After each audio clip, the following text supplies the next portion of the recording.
हल्कू ने आकर अपनी पत्नी से कहा, सहना आया है, लाओ जो रुपए रखे हैं उसे दे दूं, किसी तरह गला तो छूटे। Hello everyone, welcome to my channel ocean of thoughts. आज हम प्रेमचंद की एक विश्व प्रसिद्ध कहानी सुनने जा रहे हैं जिसका टाइटल है पूस की रात। आइए शुरू करते हैं। हल्कू ने आकर अपनी पत्नी से कहा, सहना आया है, लाओ जो रुपए रखे हैं उसे दे दूं, किसी तरह गला तो छूटे। मुन्नी झाड़ू लगा रही थी। यह सुनकर वह पीछे मुड़कर बोली, 3 ही तो रुपए हैं, अगर उन्हें दे दोगे तो कंबल कहाँ से आएगा। माघ पूस की रात हार में कैसे कटेगी। उससे कह दो फसल पर रुपए दे देंगे, अभी नहीं हैं। यह सुनकर हल्कू एक क्षण अनिश्चित दशा में खड़ा रहा। वह सोचने लगा, पूस सिर पर आ गया, कंबल के बिना घर में रात को वह किसी तरह नहीं सो सकता। लेकिन सहना मानेगा नहीं, घुड़कियाँ जमाएगा और गालियाँ देगा। बला से जाड़ों मरेंगे, बला तो सिर से टल जाएगी। यह सोचता हुआ वह अपना भारी भरकम ढील लिए हुए, जो उसके नाम को झूठ सिद्ध करता था, पत्नी के पास आ गया और खुशामद करके बोला, ला दे दे, बला तो छूटे, कंबल के लिए दूसरा उपाय सोचूंगा। मुन्नी उसके सामने से दूर हट गई और आंखें दिखाते हुए बोली, कर चुके दूसरा उपाय, जरा सुनूं कौन सा उपाय करोगे। कोई खैरात देगा कंबल, न जाने कितनी बाकी है जो किसी तरह चुकने ही नहीं आती। मैं कहती हूँ तुम क्यों नहीं खेती छोड़ देते, मर मर कर काम करो, उपज हो तो बाकी दे दो, चलो छुट्टी हुई। बाकी चुकाने के लिए ही तो हमारा जन्म हुआ है, पेट के लिए मजदूरी करो, ऐसी खेती से बाज आए, मैं रुपए नहीं दूंगी। हल्कू उदास होकर बोला, तो फिर क्या करूं, गालियां खाऊं। मुन्नी गुस्से से बोली, गाली क्यों देगा, क्या उसका राज है। लेकिन यह कहने के साथ ही उसकी तनी हुई भौहें ढीली पड़ गईं। हल्कू के उस वाक्य में जो कठोर सत्य था, मानो एक भीषण जंतु की भांति उसे घूर रहा था। मुन्नी ने जाकर आले में से रुपए निकाले और लाकर हल्कू के हाथ में देती हुई बोली, लो ये रखो और छोड़ दो खेती, जाओ। मजदूरी में सुख से एक रोटी तो खाने को मिलेगी, किसी की धौंस तो नहीं रहेगी। अच्छी खेती है, मजदूरी करके लाओ, वह उसी में झोंक दो, उस पर से धौंस। हल्कू रुपए लेकर वहाँ से चला गया, मानो अपना हृदय निकाल कर देने जा रहा हो। उसने मजूरी से एक एक पैसा काट काट कर 3 रुपए कंबल के लिए जमा किए थे। वह आज निकले जा रहे थे। एक एक पग के साथ उसका मस्तक अपनी दीनता के भार से दबा जा रहा था। पूस की अंधेरी रात थी, आकाश में तारे ठिठुरते हुए मालूम होते थे।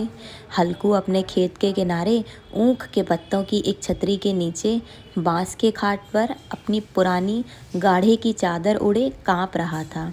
खाट के नीचे उसका संगी कुत्ता जबरा पेट के मुंह डाले सर्दी से कूं कूं कर रहा था। दोनों में से एक को भी नींद नहीं आ रही थी।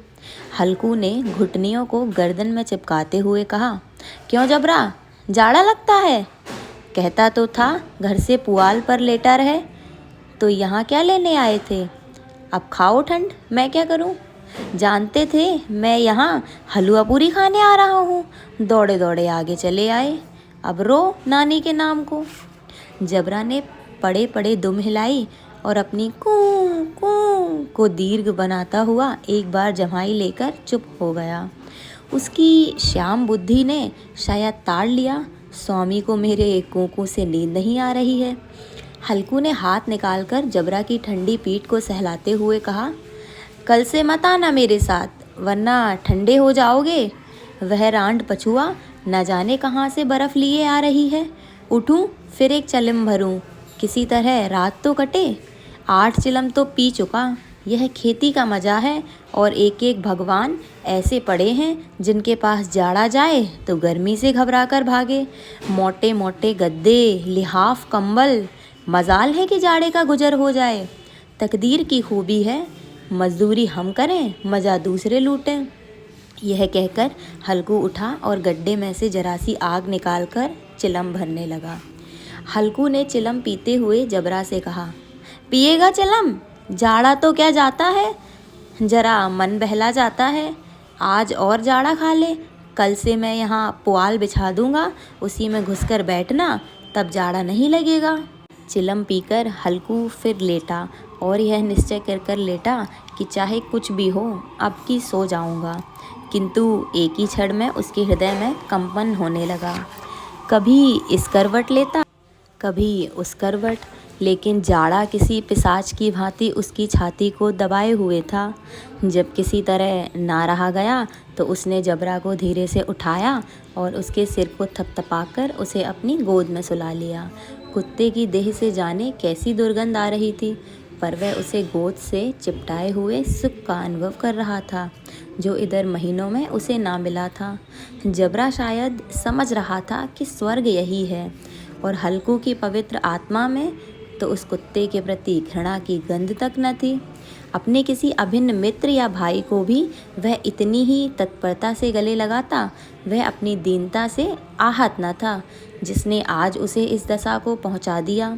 नहीं, इस अनोखी मैत्री ने जैसे उसकी आत्मा के सब द्वार खोल दिए थे और उसका एक एक अणु प्रकाश से चमक रहा था। सहसा जबरा ने किसी जानवर की आहट पाई। इस विशेष आत्मीयता ने उसमें एक नई फुर्ती पैदा कर दी थी, जो हवा के ठंडे झोंकों को तुच्छ समझती थी। वह झपट कर उठा और छतरी के बाहर आकर भौंकने लगा। हल्कू ने उसे कई बार चुमकार कर बुलाया, लेकिन वह उसके पास न आया। वह हार के चारों तरफ दौड़ दौड़ कर भौंकता रहा। एक क्षण के लिए आ भी जाता तो तुरंत ही फिर दौड़ पड़ता। कर्तव्य उसके हृदय में अरमान की भांति उछल रहा था। 1 घंटा और गुजर गया। रात ने शीत को हवा से धधकना शुरू किया। हल्कू उठ बैठा और दोनों घुटनों को छाती से मिलाकर सिर को उसमें छिपा लिया। फिर भी ठंड कम न हुई। ऐसे जान पड़ता था कि सारा खून जम गया है, धमनियों से रक्त की जगह हिम बह रहा है। उसने आकाश की ओर देखा। अभी कितनी रात बाकी है? सप्तर्षि अभी आकाश में आधे भी नहीं चढ़े। ऊपर आ जाएंगे तब कहीं सवेरा होगा। अभी पहर भर से ऊपर रात है। हल्कू के खेत से कोई एक गोली के टप्पे पर आमों का बाग था। पतझड़ शुरू हो गई थी। बाग में आम की पत्तियों का ढेर लगा हुआ था। हल्कू ने सोचा चलकर पत्तियां इकट्ठा करूं और उन्हें जलाकर खूब आग तापूं। रात को कोई मुझे पत्तियां बटोरते देखे तो समझे कोई भूत है, कौन जाने कोई जानवर ही छिपा बैठा हो। लेकिन अब तो बैठे नहीं रहा जाता। यह सोचकर उसने पास के अरहर के खेत में जाकर कई पौधे उखाड़ लिए और उनका एक झाड़ू बनाकर हाथ से सुलगाता हुआ उपला लिए बाग की तरफ चल पड़ा। जबरा ने उसे आते देखा तो उसके पास आकर दुम हिलाने लगा। हल्कू ने कहा, अब तो नहीं रहा जाता जबरू, चलो बाग में पत्तियां बटोर कर आग तापें। टांटे हो जाएंगे तो फिर आकर सोएंगे, अभी तो रात काफ़ी है। यह कहकर हल्कू जबरा को लेकर बाग की ओर चल दिया। बाग में बहुत अंधेरा था और अंधेरे में निर्दय पवन पत्तियों को कुचलता हुआ चला जा रहा था। वृक्षों से ओस की बूंदें टप टप टपक रही थीं। तभी एक झोंका मेहंदी के फूलों की खुशबू लिए हुए आया। हल्कू ने कहा, कितनी अच्छी खुशबू है जबरू, तुम्हारी नाक में भी सुगंध आ रही है। जबरा को कहीं जमीन पर एक हड्डी मिल गई थी। वह उसे चिचोड़ रहा था। हल्कू ने आग जमीन पर रख दी और पत्तियां बटोरने लगा। कुछ ही देर में उसने पत्तियों का ढेर लगा दिया।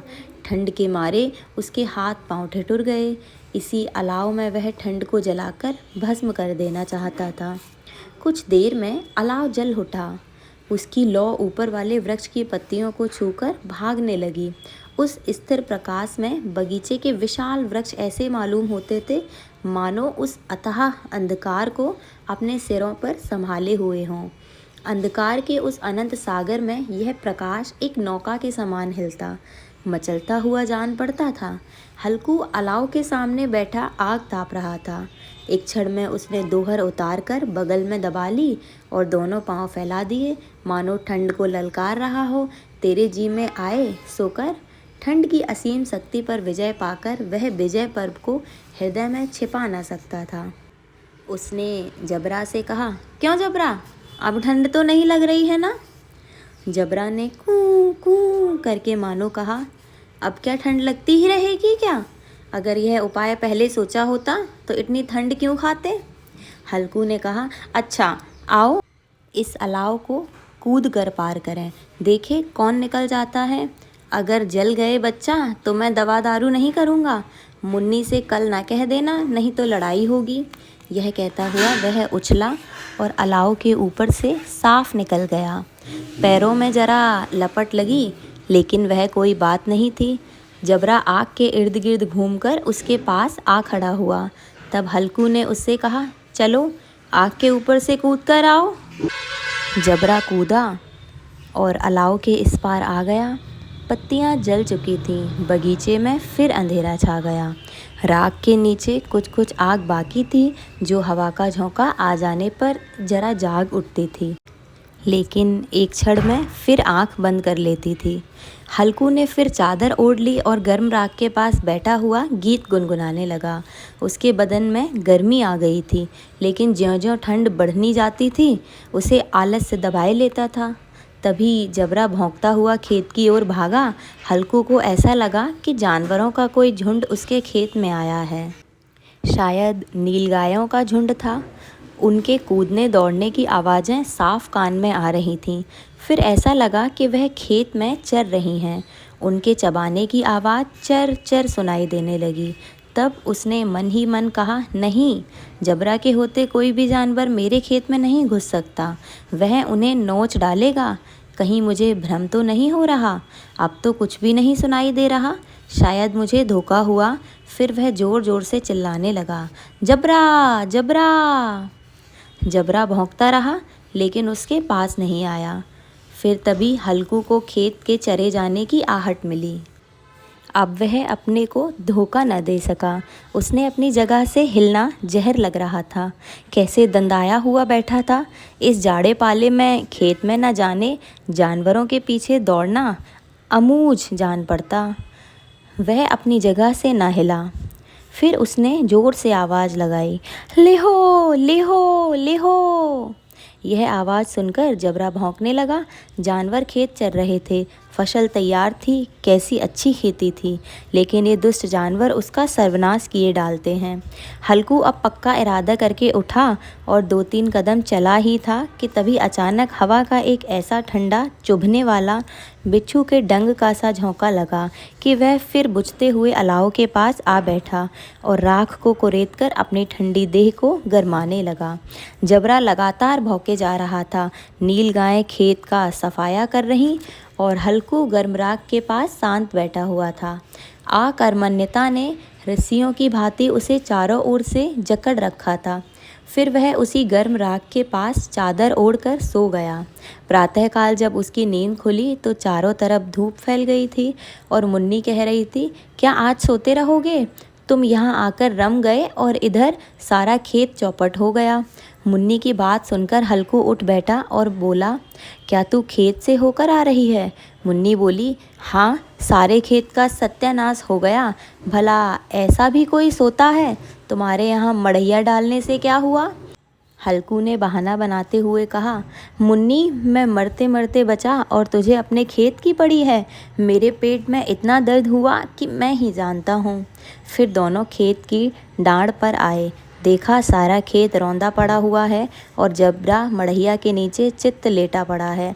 ऐसा लगता था जैसे मर गया हो। खेत की दशा देखकर मुन्नी के मुख पर उदासी छाई हुई थी, लेकिन हल्कू खुश था। मुन्नी उदास होकर बोली, अब मजदूरी करके मालगुजारी भरनी पड़ेगी। हल्कू ने प्रसन्न मुद्रा में कहा, रात की ठंड में यहाँ सोना तो नहीं पड़ेगा। इस कहानी से हमें यह शिक्षा मिलती है, जब अकर्मण्यता की रस्सियों ने हमें बांध कर रखा हो, यानी कामचोरी सिर पर सवार हो, आलस्य सिर पर सवार हो, तो क्या नुकसान होता है क्या नहीं, वह एक इंसान को नहीं दिखता और वह अपने कंफर्ट जोन में पड़ा रहता है और सोचता है जब होगा नुकसान तब देखेंगे, और जब हो जाता है तो देख नहीं पाता। चलिए, अगली कहानी के लिए थोड़ा सा इंतज़ार करें। और कहानी अच्छी लगी हो तो हमारे चैनल को सब्सक्राइब करें, कहानी को लाइक और कमेंट करें। शुक्रिया।